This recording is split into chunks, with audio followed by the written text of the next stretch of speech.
Jeff Wilkerson, Professor of Physics at Luther College, bringing you the next in our series of what to look for in the night sky. This time we're talking about the week of June 27th, 2022. So I think, you've watched these videos.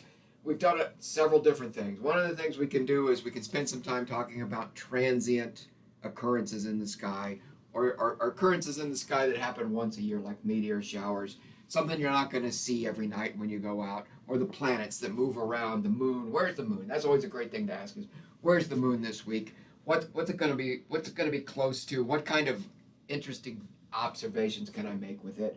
Or how are the planets moving relative to one another? You saw us talk about that last week. The other thing we've done is we've talked about geometry a little bit and talked about, okay, what's going to be directly overhead at 2 in the morning? What's going to be directly overhead at 11? What's well placed for this kind of... Think about the motions of the stars across the sky and how we're going to go about observing based on that. The other thing we can do is pick an object type and let's talk about globular star clusters. And where will we find a bunch of globular star clusters? Let's go look at a few tonight. Or we could pick a region of the sky. Let's talk about a constellation. Let's look at Orion and figure out what's going on. We're doing a little bit of those latter two things this week, those last two things this week. We're going to talk about Aquila. I don't think we've talked about that before. We've been doing this for a couple of years, and I don't think this is a region of the sky that we've actually spent much time on a constellation. And it comes about because as it gets dark right now, I've been watching the darkness gather each evening and seeing the summer triangle rise into the evening sky. It's up. By the time it gets dark, it's up pretty high in the sky. It's easy to see looking east. So right now for me, I look east. Vega is a pretty bright star, getting high in the sky. So it's the highest of the stars. If I move to south, if I move down toward the horizon and over to the left, which would be north, I come across Deneb right here. And then further down to the south, if I look down to the right and get closer to the horizon, Altair is the third star of the summer triangle. So as it's first getting dark, you can't see many other stars. These three stars appear. And so go out right at dusk. For me, that would be about 10 o'clock right now, maybe 9:45. So I go out about 9:45 or 10 o'clock in the evening, and I see these three stars appear. They're all among the 20th brightest stars in the sky. Depends how you measure that brightness a little bit, what you see, but a list that I use often would have Vega as the 5th brightest star in the sky, 0.0 magnitude. Remember, a lower number is brighter. Every step in magnitude is a multiplicative factor of 2.5 in brightness.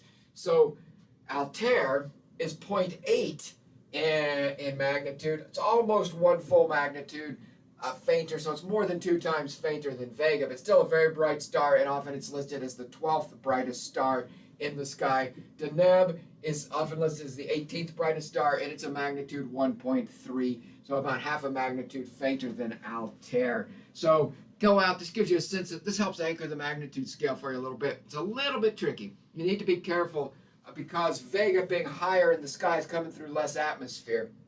Altair will look somewhat fainter than it actually is to you, maybe, if you live as far north as I do, because Altair has to come through more atmosphere, more light gets scattered out. But that's where we're going to start.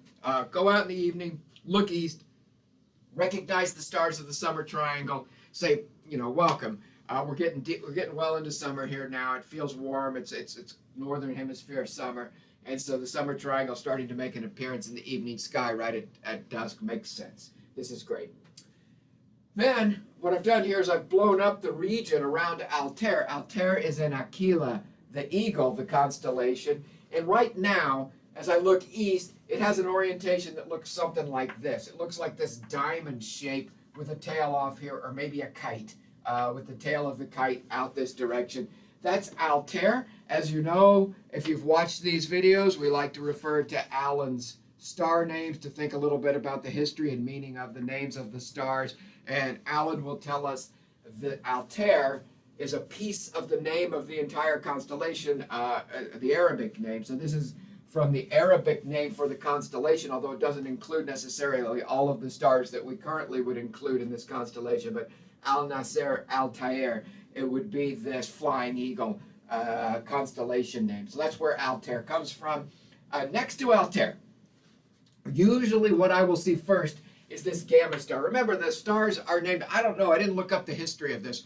Why, in this case, the gamma star is so much brighter than the beta star. Usually you go alpha, beta, gamma, delta, from brightest to less bright. But the gamma star is a full magnitude brighter than the beta star. The gamma star in this orientation would sit right above Altair. So it looks like two dots of light right together in the sky. Altair is significantly brighter at 0.8 magnitude, but gamma is a pretty bright star at 2.7. All of these stars then are around third to fourth magnitude. Beta is 3.7, and then at the top of this diamond shape is zeta, is about third magnitude. Theta is at the bottom of the diamond shape, 3.2. Delta, straight across from beta, is 3.4 magnitude, and then you move on down to lambda, is about 3.4 magnitude. These stars right here, gamma and beta, are about within a couple of degrees. So let's set the scale for this. You're asking this, why hasn't he talked about the scale, the size of how this looks on the sky? The summer triangle is big. That's about 23 degrees from Deneb to Vega, and this is 1.5 times that, over 35 degrees down here to Altair. And your fist at arm's length, as we've talked about many times, is about 10 degrees. So we're talking about 3 fist widths or 4 fist widths set from Vega and Deneb down to Altair, and over 2 fist widths from Deneb to Vega. So it's a big patch of sky when you're looking east. Now gamma and beta are within a couple of degrees, a couple of finger widths at arm's length of Altair. So these look pretty close together here. So these look like a couple dots of light, and then you can say, okay, if that's 4 degrees, we're going to talk about over 10 degrees here for this scale, and you just start to stretch this thing out. Okay, you start to say, maybe 10 degrees here, 10 degrees, 10 degrees, something along that. You start to get a sense of this whole thing can stretch out to be the difference between theta and zeta. That's one way to think about it. The difference between theta and zeta right here is about the difference between Deneb and Vega. Not exactly, but order of magnitude, it's about right. So it's about that same stretch. You start to get a sense of what this size is on the sky. So that's what we're looking at here. All third magnitude stars should be visible to the naked eye relatively easily, even in humid summer nights for those of us here in the northern hemisphere and having to look this far south. And so we want to go out and we want to identify these stars and enjoy seeing the constellation of Aquila if we haven't spent much time looking at it. There are 3 variable stars we're going to talk about here today. We might come back to this region. We might come back to it as early as next week because there are some interesting other objects, some interesting star clusters and other things we can look at here that we're not going to talk about today just for time. But there are 3 classes of visible stars that are interesting to me because I've been taking pictures of the same patch of sky for over 20 years now, and we've been tracking 3 classes of variable stars. So we have a bunch of variable stars, 70 or 80 that we're watching on an ongoing basis in this region of sky that we've been mapping, we've been paying attention to, and the 3 main classes are all represented right here. And so the first of those we're going to look at is Eta. It's a relatively bright star right on the line between theta and delta here in this diamond. And so there's Eta. Eta is a Cepheid variable star, the most famous variable star class of all. These are the stars who were first determined to have the period, how long it takes them to go from bright to dim and back to bright, being directly related, very closely related to their intrinsic luminosity. And so if you know how bright a star is intrinsically, and you know how bright it appears, then you know how far away it is. So these became very good. Just by measuring the period, we would know the intrinsic luminosity, the absolute magnitude, compare it to the apparent magnitude, and boom, we would have the distance. So these became a distance measure in the universe and helped us do everything from determining how big our galaxy is to what the distance to our nearest full-size neighbor galaxy, the Andromeda galaxy, is that's setting the scale for the size of the entire universe. So this is an important class of variable stars. These are bluer stars than most other pulsating variable stars. So these are stars that are pulsating in and out. We have exactly one in our field of view that we study, And this is a fairly bright, easy to observe. And so if you want to observe your very own Cepheid variable star and be part of this history of measuring distances in the universe, this is as good as any to go out and look at. It varies by about 0.8 magnitudes and has a period of a week or two. And so I don't remember when I looked at that if it goes from minimum to maximum in a week, or I think that's right. It goes it goes from minimum to maximum back to minimum in a week. So over the course of 3 or 4 days, you might be able to see it depending on where you start in phase. You might be able to see it go from 3.7 to 4.5 or 4.5 to 3.5, 3.7. So if you have 5 or 6 days in a row when you can observe this star, you should be able to see this star get brighter or dimmer by a factor of 2 or so. So what you want to do is see if you can find this star and maybe find it in binoculars, and then have a few other stars that you can measure it relative to around. Say, oh yeah, it looks brighter than this star, fainter than this star, and start to pick out some stars nearby that you can use as measurers, and then come back the next night with your binoculars and the next night and make a sketch and write a few things down. And this is a good week-long observing project. If you don't want to do a week-long observing project, you can look at sigma here, which is somewhere close to, draw a line from Altair to delta, and sigma is somewhere close to halfway in between. And you can find sigma is an eclipsing binary star. And we have in our field that we study, we have half a dozen eclipsing binary stars where you see 2 stars and then one of them passes in front. The orbit is tilted just right. So one of them passes in front of the other star and blocks up the light of that other star and it gets fainter. And so sigma, it doesn't get much fainter. You don't see a lot of light going away in this sigma star, only about 2/10 of a magnitude. So you're probably going to want a telescope, and you're probably going to want to pay very close attention to this. And maybe if you're set up wherever you are, if you're set up to take pictures of the night sky, then take a series of pictures of this, and that's going to go great through a telescope. You're going to be able to measure this brightness a lot better that way. But this only takes a few hours to go for that eclipse to start and to end and to start again. Then a day or so, half a day somewhere, half a day to a day or so, you see both stars, and then it goes into eclipse again with the other star around in front of the star that you'd seen eclipsed before.